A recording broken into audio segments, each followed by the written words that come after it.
Добро пожаловать в Бангкок. Я не отмечал здесь мальчишник, зато прожил последние 12 месяцев. Я покажу вам город, расскажу о том, как я сюда попал, похвалюсь тротуаром рядом с домом, поделюсь своими азиатскими впечатлениями. Так что наливайте чаек, берите вкусняшки и приятного просмотра. В Таиланд я прилетел в октябре 2022 года. Первая фотография в моем телефоне – это безумная очередь в аэропорту, чтобы взять талончик на такси. Добирался я сюда через Монголию и Турцию, и именно в таком порядке. Если вы посмотрите на карту, то поймете, что это немножко нелогично. Хотя анимация этой карты символично намекает на причину этого пути. В Азии я оказался впервые, поэтому сначала для меня было очень много всего непонятного и странного, но обо всем по порядку.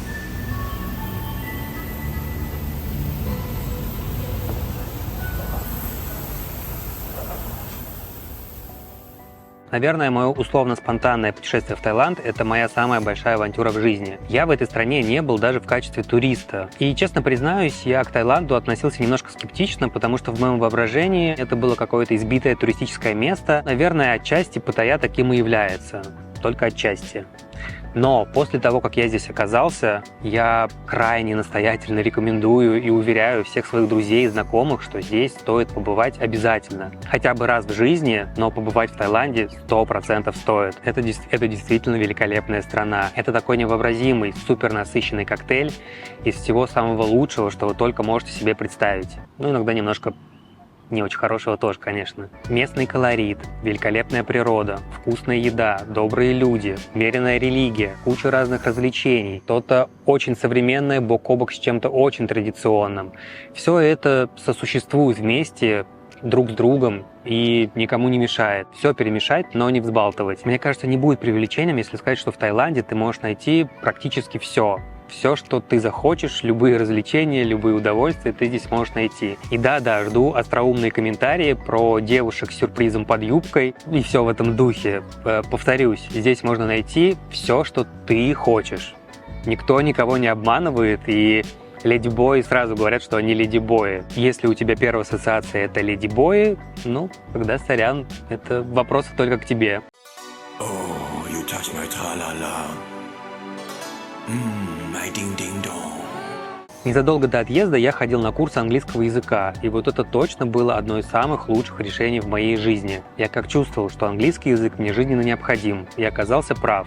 Благодаря языку, пусть и не идеальному, я смог приехать в чужую страну, адаптироваться, снять квартиру, познакомиться с кучей классных людей. По насыщенности событий и количеству эмоций прошедший год показался как целых 2 или даже 3. Так вот, когда пришло время куда-то лететь, именно моя учительница английского языка посоветовала мне лететь в Таиланд. И, кстати, если вы ждали какой-то знак, чтобы начать учить английский язык, вот он. Английский язык – это лучшая инвестиция денег и времени. Таким образом, я прилетел в город под названием Курнгтеп. Хотя, конечно, он больше известен как Бангкок. Это была моя финальная точка назначения, и я не собирался лететь ни на Пхукет, ни ехать в Паттайю. Большой город, большие возможности, я собирался найти здесь работу и пожить какое-то время. Первое время я жил в гостинице и искал подходящую квартиру. Квартирка, так получается, вот заходишь, вот здесь туалет, ванная. Потом здесь вот штуки повесить, телевизор, здесь небольшой диванчик, и здесь, соответственно, типа отдельная спальня. А здесь, соответственно, кухня. Небольшая такая. В этой квартире, оказывается, без плитки. Так бывает с плитками, а в этой без плитки. Вот. Здесь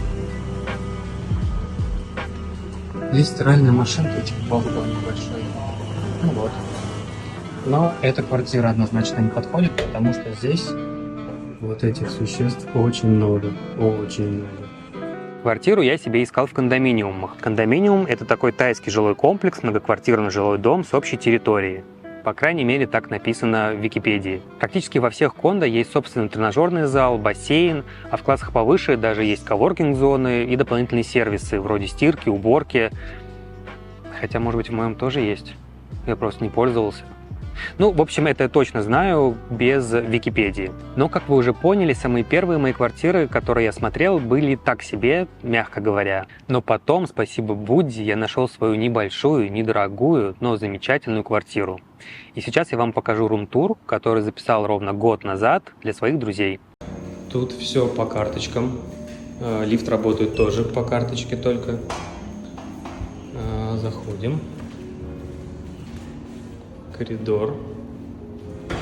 Моя дверь. Замок. Работает тоже от карточки. Телевизор. Небольшая софа. Спальня.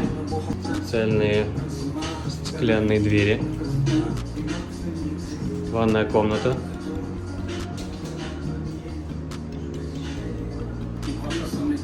Два кондиционера. Один здесь, один здесь. Кухня. Холодильник, стиралка. Плитка, микроволновка. Это я себе покушать купил. Надо будет собрать местное продуктовое Икеа. Мой балкончик. Сегодня у нас облачно. Но шпарит не по-детски все равно. Температура где-то около 35, наверное. Это наземное метро BTS. Буквально 3 минуты ходом. И 35 минут на надземном метро, и я в центре. Выходим.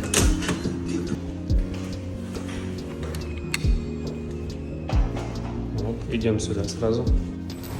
Здесь небольшой спортзал.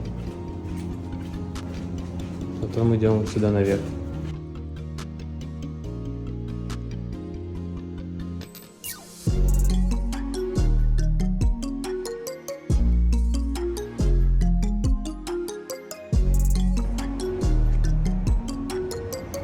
И здесь бассейн.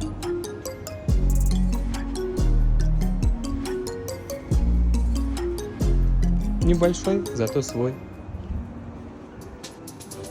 Данная квартира мне обходится в 7500 бат в месяц, плюс вода и свет по счетчикам. Мне кажется, за такие деньги это шикарный вариант, особенно если ты живешь один, без семьи, без детей. А возможность жить в теплом климате, в жилом комплексе с собственным бассейном особенно производит впечатление, когда переезжаешь сюда из спального района Москвы.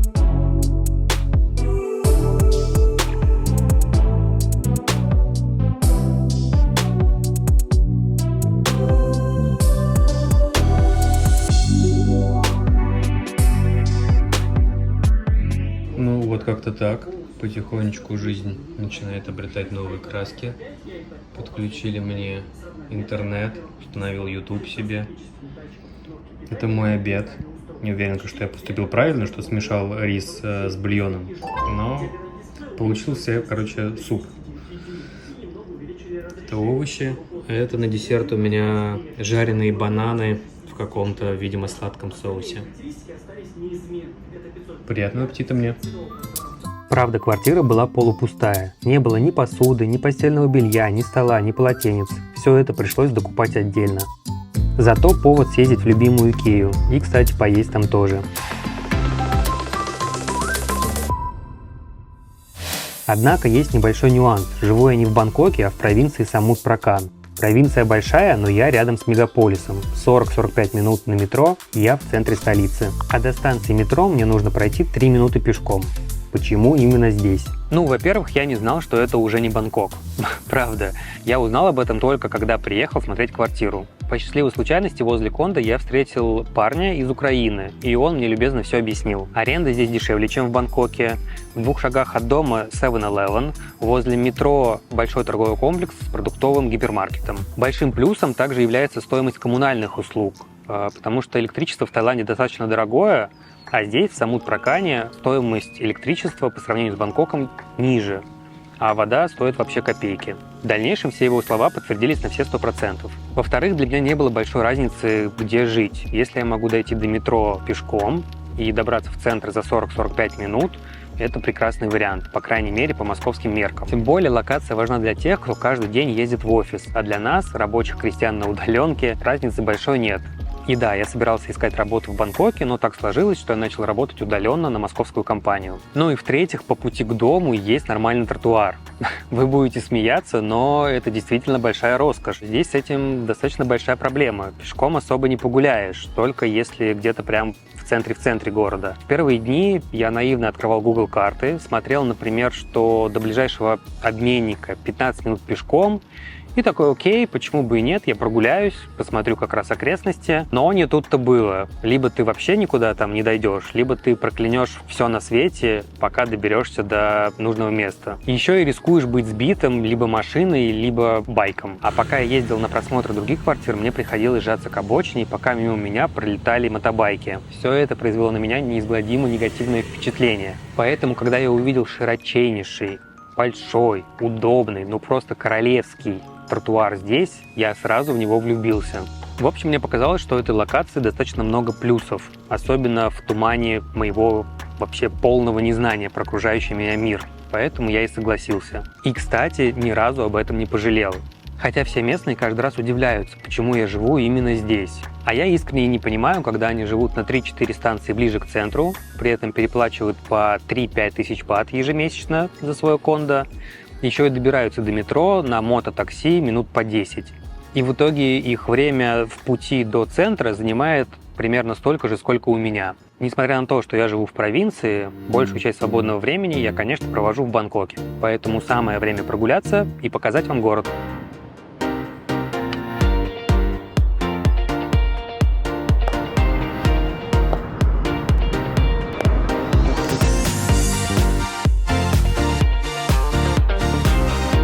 Бангкок – это без преувеличения гигантский город небоскребов, монументальных мощных колонн надземного метро, бесконечного автомобильного трафика. Ну и, конечно, сочной тропической зелени. Зелень, которая окружает тебя буквально везде.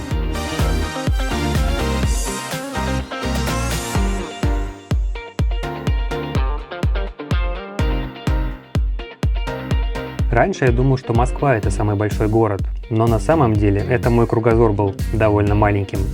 Гуляя по столице Таиланда, есть ощущение, что ты открываешь карту в компьютерной игре. Завернув за угол, перед тобой открывается новая область, которая по своим масштабам и кипучей жизни внутри напоминает отдельный уникальный мир, отдельный город внутри города.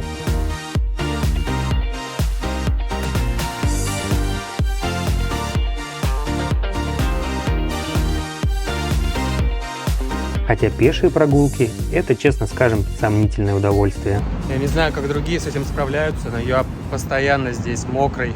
С меня течет просто вода, все руки мокрые, футболка мокрая.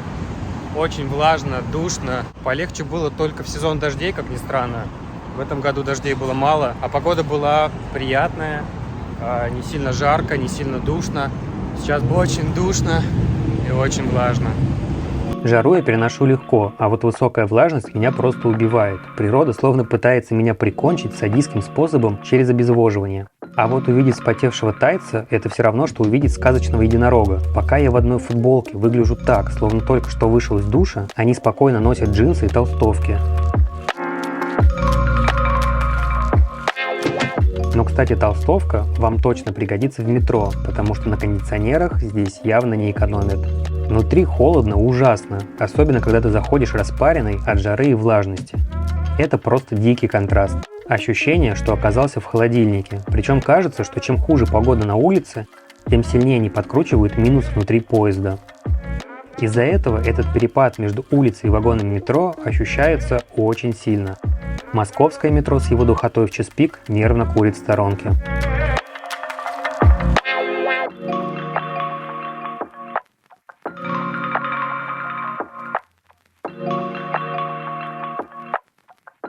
Общественный транспорт в Бангкоке – это надземное метро BTS, подземное метро MRT, а также автобусы и маршрутки.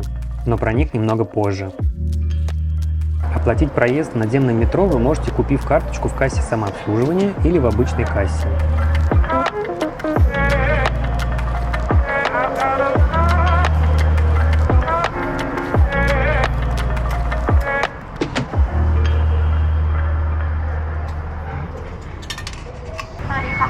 Установите.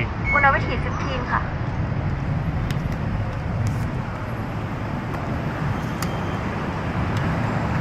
ขอบคุณที่ใช้บริการ ขอบคุณครับ Thank you.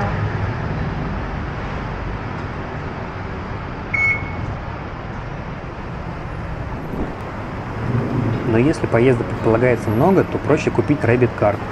Это проездной билет, который также можно пополнять наличными в кассе, или если у вас есть местная банковская карта, то через приложение. Просто прикладываете проездной к телефону. Удобно и не надо стоять в очередях. Стоимость поездки зависит от дальности пути. Рассчитать стоимость и посмотреть время в пути можно в официальном приложении бангкокского метро.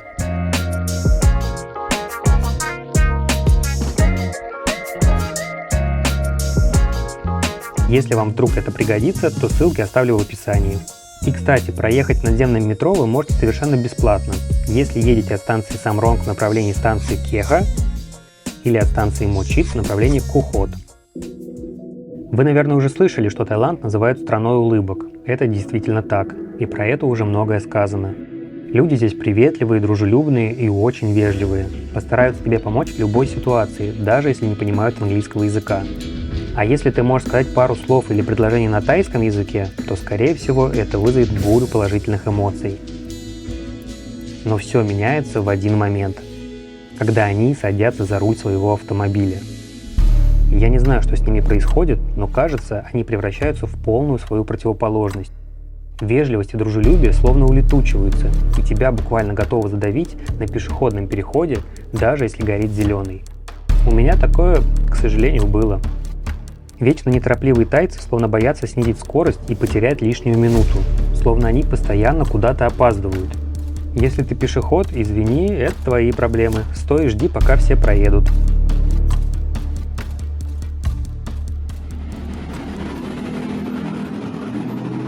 Не, ну это я, конечно, нагнал жути, потому что в целом впечатление от тайцев только самое замечательное. Да, могут быть какие-то специфические моменты менталитета, наверное, в каких-то моментах, может быть, недопонимание, но в целом они очень вежливые, очень приятные люди. И действительно прям заряжаешься каким-то позитивом при общении с ними.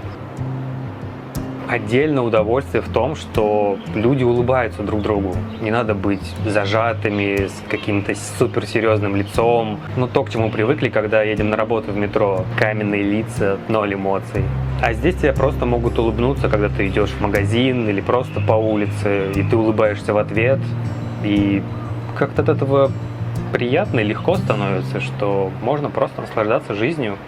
Склейка. В Бангкоке, как и во всем остальном Таиланде, еда везде, буквально на каждом шагу. Огромные рынки с едой, по несколько фудкортов в каждом торговом центре, уличные кафе и забегаловки и просто продавцы готовой еды на каждой улице и в любом месте.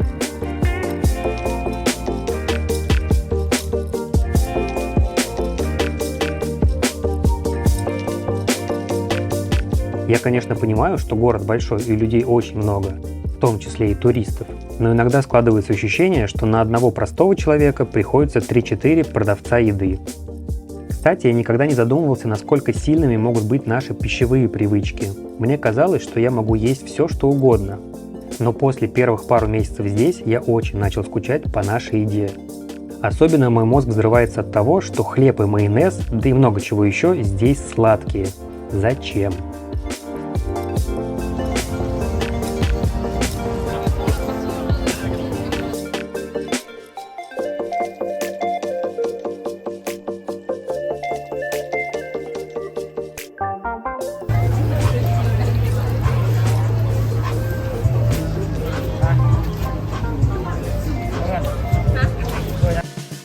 Чтобы пересказать весь местный ассортимент блюд, понадобится, наверное, все время Ютуба.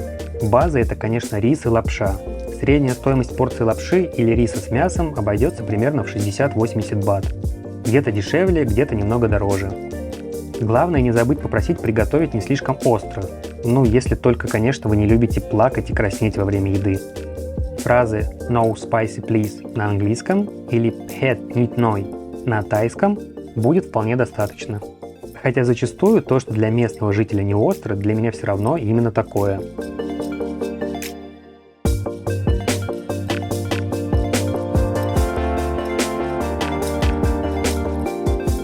любом ближайшем 7-Eleven тоже достаточно много готовой еды. Так что голодным здесь точно не останешься.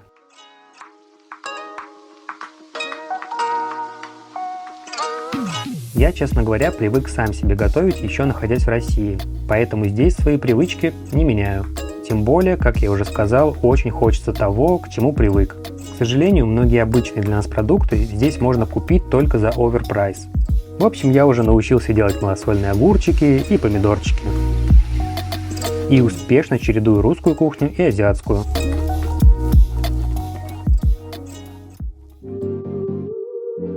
В Бангкоке очень много буддийских храмов и тропических парков.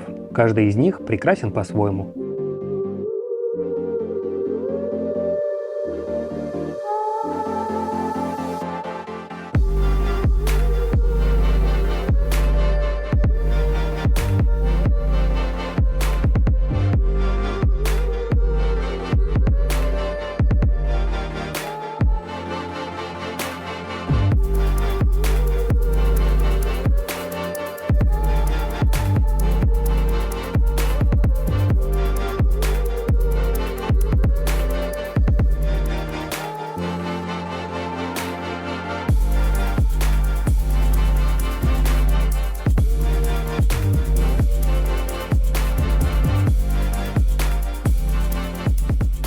Узнаваемой изюминкой Таиланда является их уникальный кабель-менеджмент. Я видел такие замысловатые клубки проводов, что в какой-то момент я задумался. Стоп, а что если на самом деле это тайское современное искусство? Ведь если долго вглядываться в хитросплетение этих черных змей, то точно можно найти какой-то эскиз и даже додумать, что хотел сказать автор.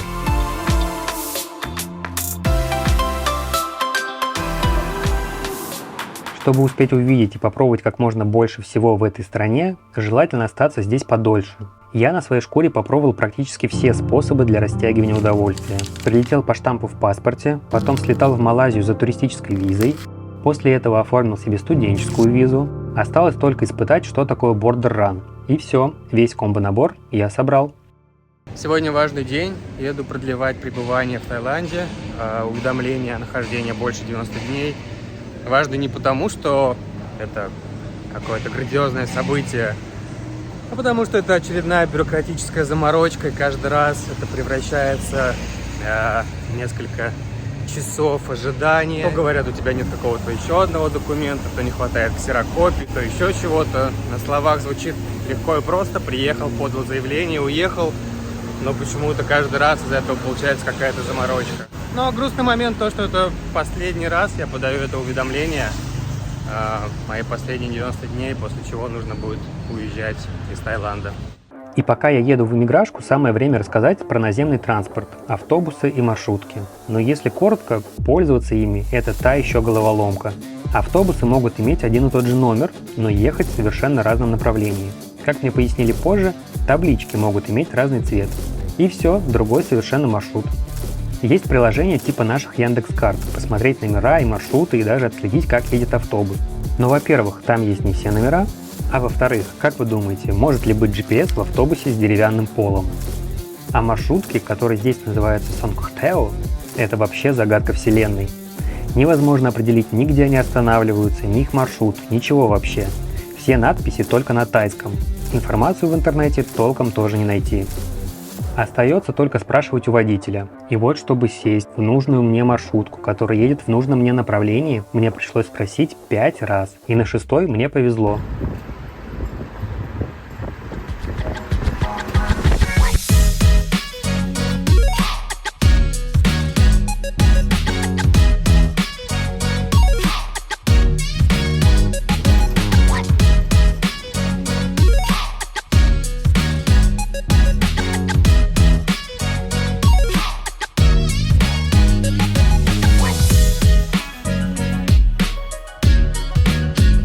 Без мобильного интернета и навигатора здесь просто не обойтись. Храни Кришна людей, которые изобрели GPS и встроили его в телефон.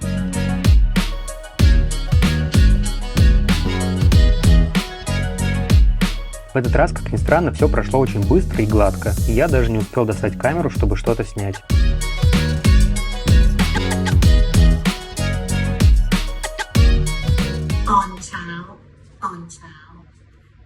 please กี่โมงแล้วคะตอนเช้านะตอนเช้าตรงกี่โมงแล้วคะ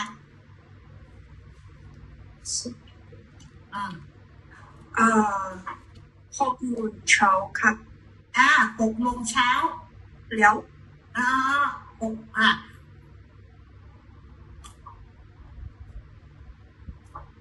6 โมงเช้าใช่ไหมคะ6 โมงเช้าแต่ที่นี่ตึ๊ดกี่โมงแล้วคะ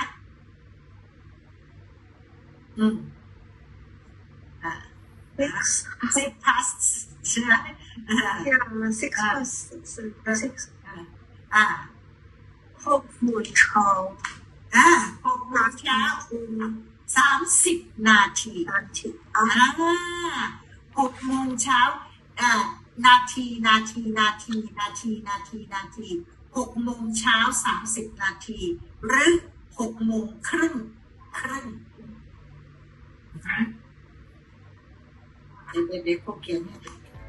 Вот примерно так проходили мы занятия тайским языком. Преподавательница, замечательная милая женщина, которая терпеливо объясняла нам одно и то же, пока мы все немножко тупили. Она не очень хорошо говорила по-английски, но зато компенсировала это безграничным оптимизмом, энергией, жестами, мимикой. И иногда даже брала со стола что-то и показывала, если это было необходимо. Несмотря на то, что у нас были учебники, большую часть времени мы учились вот так. Всю необходимую информацию, новые правила или слова она писала на листиках от руки и показывала их нам. Я не знаю, что это за уникальный метод обучения, но это было достаточно забавно. А еще, вы обратили внимание вот на это?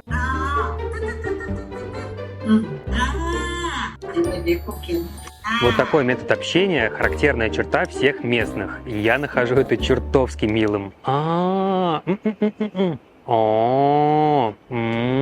Я даже сам стал замечать за собой, что когда я прихожу в магазин, в ближайший 7-Eleven, когда мне нужно ответить «да», я отвечаю что-то типа Одногруппники у меня были из разных стран – США, Китай, Франция, Канада, Замбия. И внутри группы между собой, или надо было спросить о чем-то преподавательницу, мы использовали английский язык. Для меня это тоже уникальный и захватывающий опыт. Быть частью международного комьюнити, пусть и небольшой учебной группы, это что-то совершенно восхитительное. Когда у тебя есть возможность обмениваться опытом, общаться, разговаривать, шутить с людьми из совершенно разных стран, буквально из разных уголков нашей планеты, это что-то непередаваемо классное. Действительно, это новый крутой опыт. И прочувствовать его можно только самому. К своему стыду тайский я знаю совсем немного. Я бы не сказал, что тайский язык сложный, их языковые конструкции достаточно простые, но при этом в их алфавите 44 согласных и 28 гласных. Слова в предложении они пишут слитно, но самый хардкор – это их 5 разных тонов произношения. Одно и то же слово может иметь 5 разных значений в зависимости от того, как ты его скажешь. Между словами «мама» и «собака» одно неверное движение языком.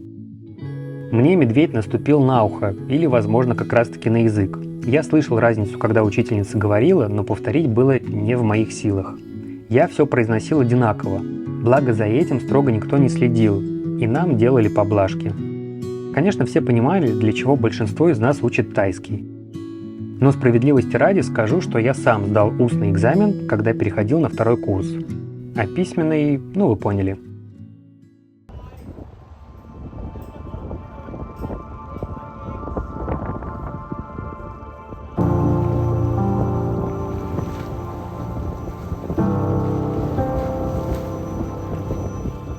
Честно говоря, меня немного триггерил этот момент, возможно, синдром отличника. Я же прошел обучение, а толком говорить все равно не могу. Но по факту все свое свободное время я тратил на изучение английского языка. Я учил его до того, как я приехал в Таиланд, я учу его до сих пор.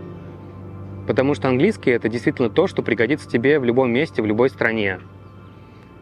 Но получается так, что когда я иду на рынок здесь, лучше знать тайский. Если я еду в такси, тайский бы пригодился. Курьер привез пиццу, однозначно только тайский. И получается, что я иностранец в степени 2. Я имею в виду, что даже знание английского языка тебя здесь не спасает. И в какой-то момент ты чувствуешь себя совершенно чужим. Чужим в чужой стране, среди чужого менталитета, чуждых тебе привычек, запахов, смыслов. И в то же время тебя окружает очень много всего нового, интересного и захватывающего. Буквально каждую неделю я качаюсь на эмоциональных качелях. От восторга, что я здесь, до полной апатии, что я здесь так долго и совершенно один.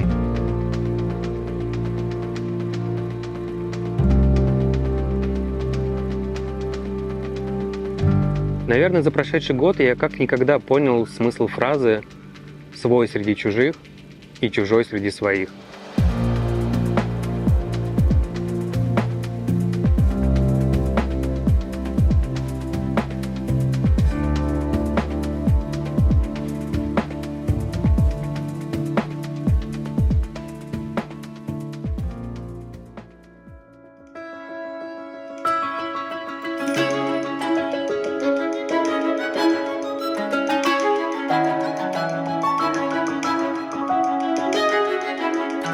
Есть ощущение, что жизнь сейчас – это словно ходьба по канату, который натянут над пропастью в неизвестность. Бесконечный поиск баланса и смысла и постоянная тревога сорваться вниз. Но, как говорится, у самурая нет цели, есть только путь. И когда-нибудь этот канат обязательно превратится в устойчивую почву под ногами. А за плечами будет колоссальный опыт и куча пройденных препятствий.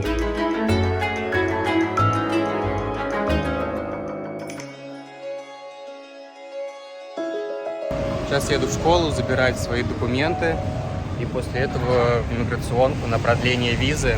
Такую процедуру нужно делать каждые 90 дней. Последнее мое продление. Школа и иммиграционка находятся ровно на противоположной стороне Бангкока, на севере. И обычно вся эта процедура занимает как минимум полдня.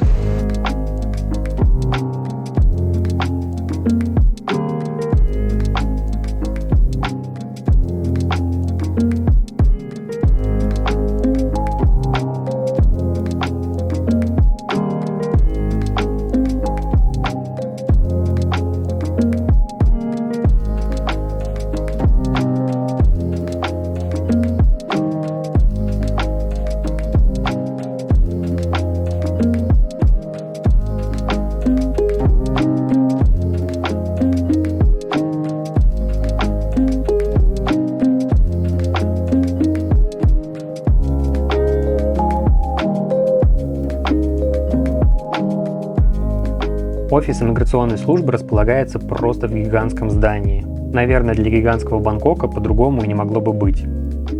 Но если не ошибаюсь, в этом здании, конечно, есть и другие офисы. А чтобы колоссальные площади просто так не пустовали, находчивые тайцы открыли здесь тоже рынок. Вы можете купить вещи, автомобили или еду.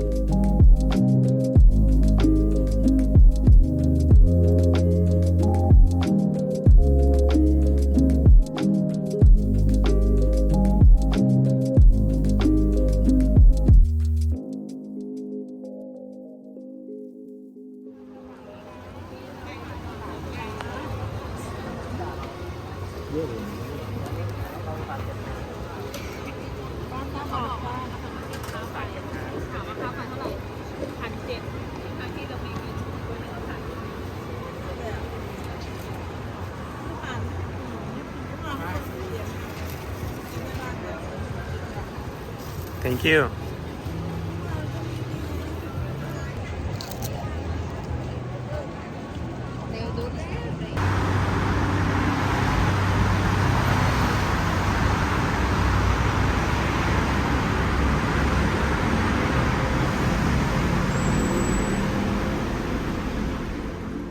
Ты никогда не будешь готов. Ни ты, ни я, ни кто-либо еще. Именно на этом я бы хотел закончить это видео, потому что именно эта мысль побудила меня снять его.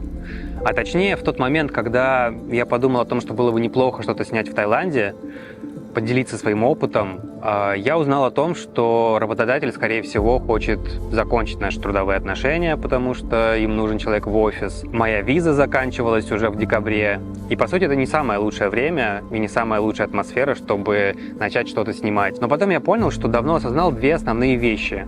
Первое — это то, что ты никогда не будешь готов, а второе — это то, что никогда не будет по-настоящему подходящего момента. Ну, знаете, это идеальная картинка в голове, когда обстоятельства твоей жизни будут идеально подходящими, и ты будешь идеальным, чтобы начать делать то, что давно хотел, о чем давно мечтал. Тот момент, когда ложишься спать, еще не можешь уснуть, ворочаешься в кровати и представляешь, каким ты будешь, какие будут обстоятельства, как ты будешь круто все делать. Но я уверен, что такого никогда не будет. Ты никогда не будешь идеальным. Состояние идеального вакуума, в котором ты выглядишь безупречно, действуешь безупречно и обладаешь всеми навыками и характеристиками, которые тебе нужны. Но правда в том, что ты никогда не будешь таким человеком. Возможно, ты будешь лучше, возможно, ты будешь хуже, но ты будешь именно таким, каким ты должен быть в данный конкретный момент. Поэтому самое лучшее, что ты можешь сделать, это начать действовать именно сейчас. И самый лучший и самый подходящий момент тоже сейчас. И вот спустя время, когда я уже заканчиваю монтаж этого ролика, для меня открываются какие-то новые перспективы, новые горизонты. Так что просто действуйте. Неважно, что вы хотите делать, действуйте. Привет вам от вынужденного самурая, без цели, который идет по своему пути, где-то в провинции Самут-Пракан, недалеко от Бангкока. Еще увидимся!